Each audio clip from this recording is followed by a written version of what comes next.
for tuning in. This is Optibotimus coming with another video review.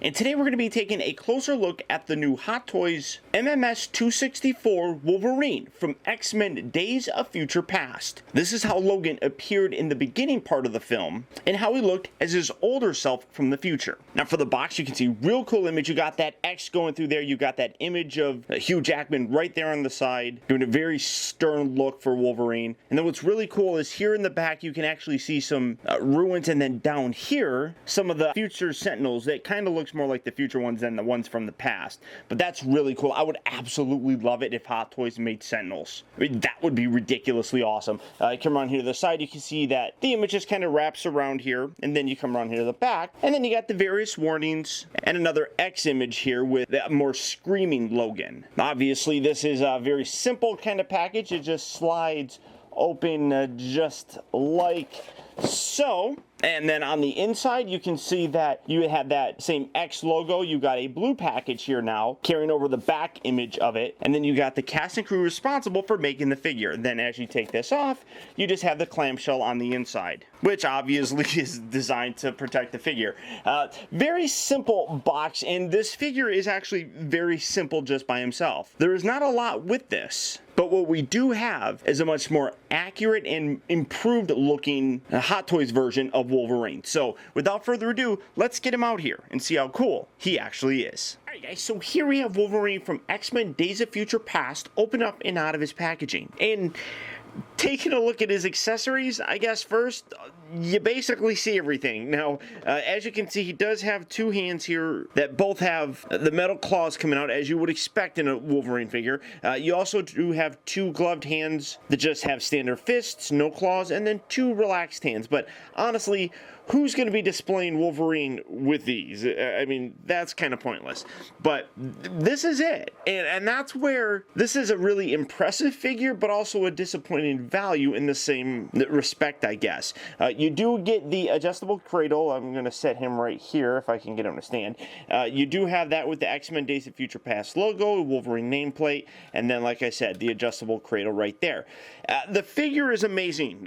There is no question that this is probably the absolute best looking Wolverine figure that we've gotten to date, other than the fact that you can see that his ankles are a little bit weak. That's an unfortunate aspect, but you do get the display stand, so that fixes things. He looks amazing. The likeness on here is wicked. I mean, coming in to take a look at that portrait is unbelievable and really does capture that older looking Wolverine. As you can see right in here, one thing that they did very nicely was they put a little bit of kind of gray hair wash through there, which really does help sell this figure. I like the little bit of hair that's coming down here. I really like what they did with the beard. You can feel that it's actually textured, so that is molded in there. It's not just like a paint detail or anything like that. It's actually part of the sculpt, and again, that likeness to Hugh Jackman is just really there. Coming around and looking at the rest of the suit, zooming back, the suit is really well done as well. It does nicely capture that look that he had in the Days of Future Past. You got some nice armor bits kind of stuck on here throughout the body. You got a very rubbery bodysuit right here. You got the shoulder bits. You got some forearm pads. One thing that's really nice is that this is actually a very flexible material, so there's a lot of range of motion that you can get his arms in. Far more than I think we've gotten in some of the other Wolverine figures. Now, I have two previous ones, and I'll bring those out here for comparison here in a minute, but I don't remember the arms being this articulated in the others. I mean, the articulation is there, just the posability is limited. I mean, the Wolverine version, he's wearing the suit, so it's a little bit harder to get that full range of motion, and then the other one is the X-Men 3 Last Stand Wolverine that I have, and he's also wearing a suit, so it's a little bit more limited in those. This one, you get an amazing range of motion here, at least with the arms. You can see some nice yellow material underneath here. The problem that you're going to run into, just getting his arms out of the way, is that his torso here is a little bit more limited in terms of the range of motion. You can rotate him, as you can see, but that ab crunch is really ineffective in this new bodysuit kind of thing. But it's really very, very nice. You come around, you got the belt right here. One thing that you're noticing is that it doesn't really show, I mean, and this is accurate to how it was in the movie. There's nothing to really show him as being an X-Men other than maybe this. They're trying to hide, so it makes sense that the suit doesn't have anything like that, and it's recreated very well to that actual look. So lifting that up, you can see a nice belt around here, really cool pants, almost kind of like a cargo pant looking thing with all these, well, not really the pouches or anything like that. It's just they look like rip marks that maybe Wolverine missed and cut himself or something. Then you come around here. I really like what they did here with the knee pad. You get this nice bend, and then you can see that this piece here actually is flexible, so it kind of bends along with it when you bend the knee. So real nice attention to detail right there. The boots are a little bit kind of weird.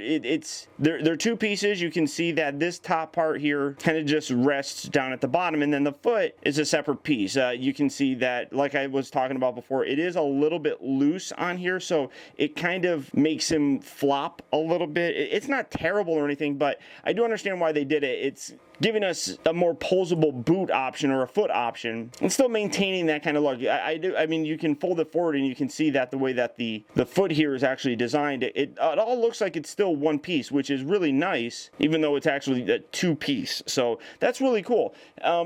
It's just, like I said, you don't get a lot. This is all you're getting. Now, I really would have liked maybe a nice display stand or something like that, just to kind of help make this a little bit more of a, I guess, worthy figure at the price point of $250. I mean, I'd imagine that the body is pretty much the same. The only thing that they really had to kind of update would be the outfit as well as the sculpt. So I think this could easily be a $200 figure, and at that price, I would be really happy with it.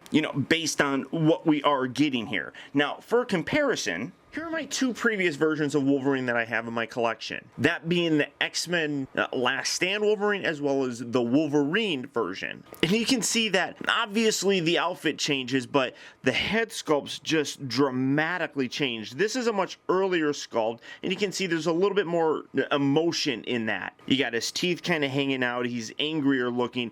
This is a little bit more of a stern look, and this is probably a better representation here, but I think the Days of Future Past version just really nails it much better. Now, for his articulation, as you can see, everything is basically the same. You do have a bit of a neck joint here. This is very stiff. You get that full range of motion here in his neck. You get a little bit of flex here in the lower part of the neck, not a heck of a lot. You can kind of get it to bend down, but that's about it. The shoulders here move forward back, they move in and out, they rotate at the upper part of the bicep. They do have a little bit of pivot going in and out. You got two joints here at the elbow. You do have the wrist joint, which allows you to rotate it fully, and then you can position it in and out like so. I do believe that the abdominal cut right there is still there. A lot of these bodies are the same. They don't really usually change the bodies or anything much, but because of the armor, you're not really able to utilize that cut, but you can get a rotation here, and then it can pivot side to side. The hips here move forward and back, but it is a little bit more limited. The pants here are a little bit more restricting. It's not too bad because actually these cuts do open things up where you can move things, and as you move it, you can see that it kind of spreads out a little bit. So those cuts actually do help some of the articulation. They can move in and out. He rotates here at the upper part of the thigh. He does have two joints here. Oh, is it one or two actually? It feels like it's two joints, but because of the knee pad coming around here to the back, it's very bulky back here, but I can feel that it does pivot at an upper knee joint here, and then you got the lower one as well. You got the ankles that are on ball joints, so you can get them positioning forward, back, side to side, whatever you basically want there. So all the articulation is there. The only thing that you're really not able to utilize is the abdominal crunch, but all in all, still a great amount of articulation. Now, if you wanted to, like I said, you just can pop the different hands on. It's on just that little wrist peg. You do get an extra pair of those, but like I said, I don't show those off anymore because it's kind of redundant now. We know what they look like. They all come with two extras always, so you do have that. But the guy really is quite impressive looking.